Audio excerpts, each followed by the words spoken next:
This is our official season finale. I think No, we it's can call it not. our season finale. It's not. No, but We it's have one close. It's close to our season finale. more. Okay, I thought this is our week where we're going to end on the bang. Now it's that's now I can't use that. Okay, it's the it's the penultimate show. Yes. Okay, it's the penultimate show, and we're excited because we have our president and CEO for Goodwill of North Georgia, Keith Parker, on with us today. So, welcome to the show. Glad to be here. Good morning, afternoon, and evening. I'm sure people will be watching it at all times of day. So, whatever time you're watching, we appreciate you watching. That's right. Yes, and you've been on before, so this is not your Yes. first time. So you've been one of our regular guests. Every year we've done it. But catch us up. So it's been a while since we talked to you on the show. And as we were talking before we started recording, Trinice was kind of giving you the rundown of where we've been for this season, who we've talked to, and what's been going on. But from your perspective, from the CEO and president seat, how's everything been going with Goodwill, and what's going on with our mission and in our businesses? Mhm. So, the pandemic, of course, impacted everything. But one thing it has certainly done on a positive front for us is that it's given Goodwill more visibility than ever before.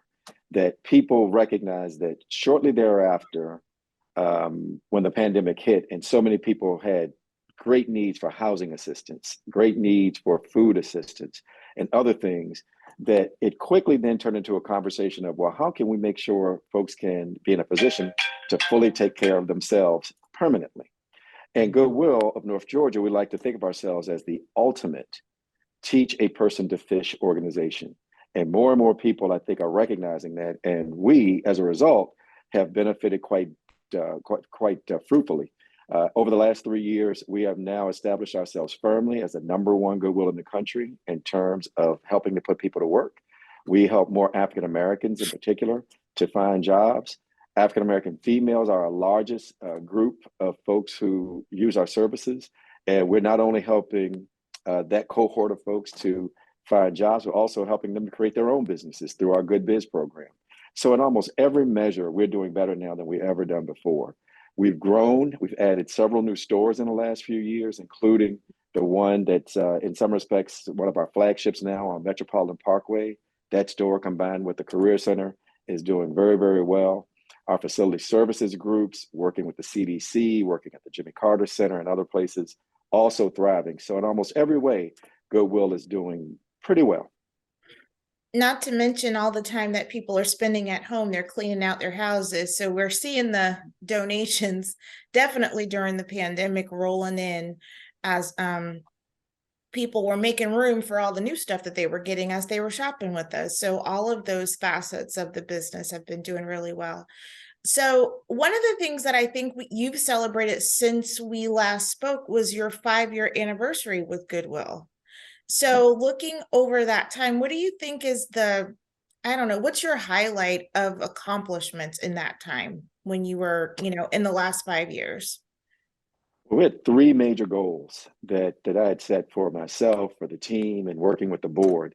First and foremost, we wanted to just be more visible. And we wanted more people to know what Goodwill does, why we do it, how we do it. And we think we've done that in large measure. And you all, of course, through your efforts leading the marketing and public relations component have been a big, big part of that. Secondly, we wanted to make sure that people who came and visited our stores got a better experience.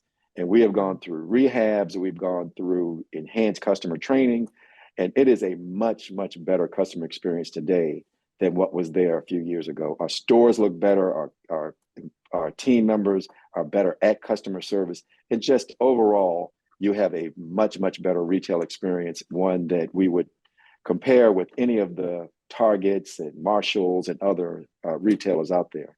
And then finally, the thing that I actually am most proud of is that when we started, we were helping lots of people find jobs, but overwhelmingly those people who we were helping, we were placing them into entry-level jobs, and that's about it. When I started, it was about 16% of the people who were placing into positions were being placed into something other than entry level or relatively minimum wage positions. Since then, we challenged the team and said we wanted to see more people being placed into working class, middle class, and even higher level positions. And I'm thrilled to say that we've moved from 16% back 5 years ago to almost 80% today. And because we've done that, we've helped about just under 100,000 people over the last 5 years find work. And of that group, we are now placing about 78% into middle income jobs. And then our impact on families has actually been even greater.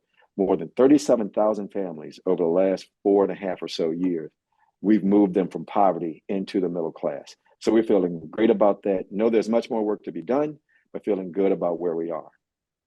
Yeah, and those are really great numbers. I don't think we've had a chance to actually dive into those numbers. I'm glad that you did, and give us that. When you're at so many events, Keith, and you talk to so many people around, do they really grasp the magnitude of what you just said? I think it's important that, the numbers are big and they sound really good and everybody's like, oh, wow, that's great. But does it really resonate? And if you think it doesn't, like, is there way else you would explain it? Like, just give an example of a family or two or someone so that it kind of hits home. Well, absolutely. When people forget numbers and statistics, but they remember stories. Mm-hmm. And so we have literally 37,000 stories of families who've moved out of poverty and into the middle class. And the impact that they have is just enormous. In my opinion, the number one and most pernicious problem that Atlanta faces is the fact that this is, by most measures, the most difficult city in the entire country if you're born in poverty to get out of poverty and into the middle class. And the fact that we have, more so than any other organization in the state of Georgia, and one of the most impactful organizations in the entire country now, have moved more people from poverty and into the middle class means a great deal. And people like Veronica Lightfoot and people like Quandarius Brinkley, folks who have gone through our doors and seen their lot in life dramatically improve because they work with Goodwill. Veronica went through one of our career courses and went from $9.50 an hour to in about 4 months. We've got a whole host of other programs that can get people literally in 6 weeks to 8 weeks time to six-figure jobs. And those stories, I think the more it'll resonate and the more people will come through our doors, opportunities that we have for them, families, and the overall Atlanta community. Mm-hmm. That's incredible. And it's so good to share those stories because I think Alina's right and both of you are right that you hear the numbers and you're like, oh, that sounds great. And then you start thinking about what does that mean family to family to family, that it means I don't have to worry so much about, putting food on the table and making decisions about other stuff that we have to do, just to keep the lights on and keep comfortable and have a home and all of those things. So it's so important to think about the people beyond the numbers. So thank you for that as well. So speaking of the people, one of the things that we have been sharing, I think we shared both of our personal career path stories, like how do we end up here? So, what was the winding road? Elaine's road, I think, was straighter than mine. It was more of a direct path. But what was, to talk about, everything that we talk about is jobs, putting people to work. What does that look like? And every person's path is not just this straight line to where they are. So we just love to hear your take on your story, on how did you end up sitting where you are now? What's the backstory? So interestingly, I am like a living example of what we call our ABC approach: a job, better job, career. So I'm from Petersburg, Virginia. That's my hometown. And I went to college in Virginia schools and so forth. So while I was in graduate school, a friend of mine who was who was serving in an internship at the Greater Richmond Transit Company saw me working a retail job. I was working part-time retail job over the Christmas holiday. And she happened to see me in there and walked in with her boss and pretty much few minutes later, they offered me the job as intern for the Greater Richmond Transit Company at a whopping minimum wage level, I think of $4.50 an hour at the time. So a job, entry level, a job. From there, within just a couple of years, took about 2.5 years, I jumped from intern all the way up to deputy CEO of the organization. So that was a better job. And then use that as a springboard to my career in public transit. So career. And so I went from that position to my first CEO job as a 30 or 31-year-old out in Vancouver, Washington. And from there have served in a number of different roles as CEO of transit authorities around the country. And then about 5 years ago decided, hey, look, I want to try something totally different that can impact, again, what I think is the most challenge facing Atlanta. And that is the whole role of income inequality and the fact that people have so little mobility if they're born poor here in this region.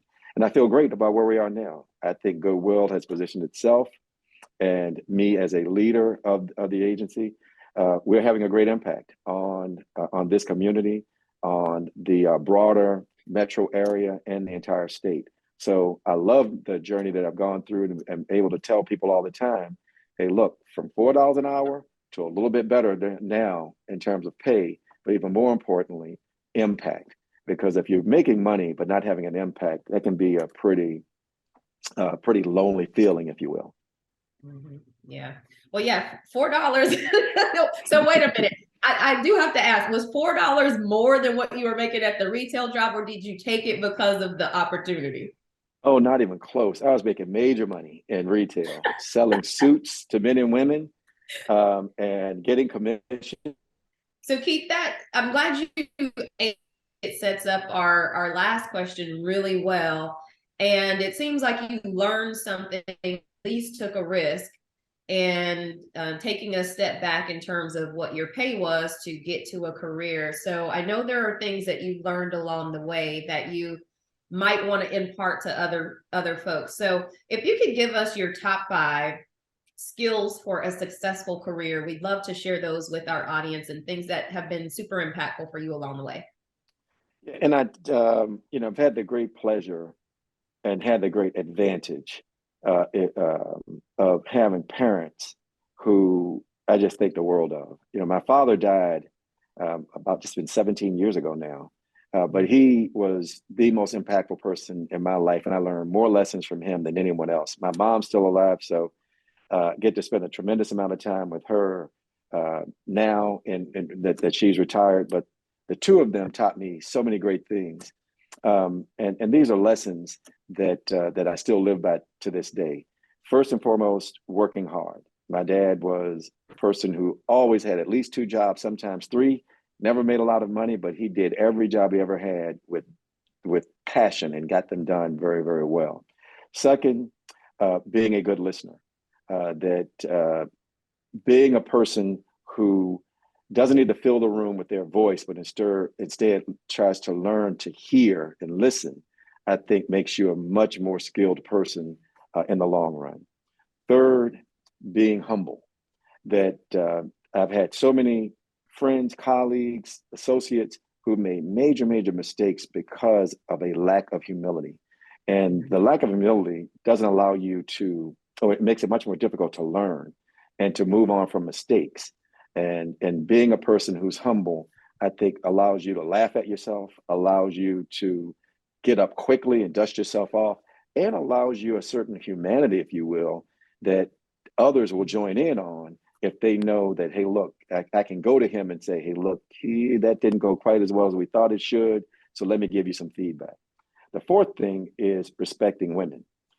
Every leader, male or female, has to be able to learn from, lead, be led by, be managed by both genders.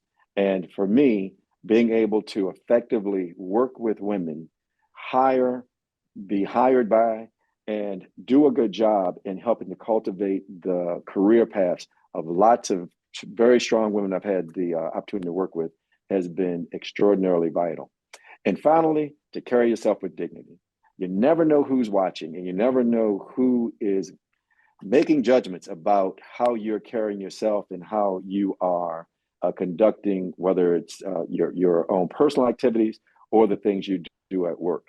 People make judgments, particularly for those of us who happen to be minorities, and having a bad night out can really impact your entire career. So those 5 lessons that I learned from my dad and accented through my mom, those are things I've lived by, not just for work, but throughout life. Those are good. Those Yeah. are good ones. Well, good. Well, Keith, it's been a pleasure. Thank you for your time. Thank you for your leadership at Goodwill, for challenging us and continuing to make sure that what the work that we do is being impactful for the people that we serve and for really for our community and where we live. It has a ripple effect for everyone. So thank you so much. And it's been a pleasure. Well, I think we have one more episode left, I guess, in the show. So everybody come back and join us. This was the almost the icing on the cake to the end of this season. But we appreciate you, Keith. Thank you. Thank you all. Fantastic.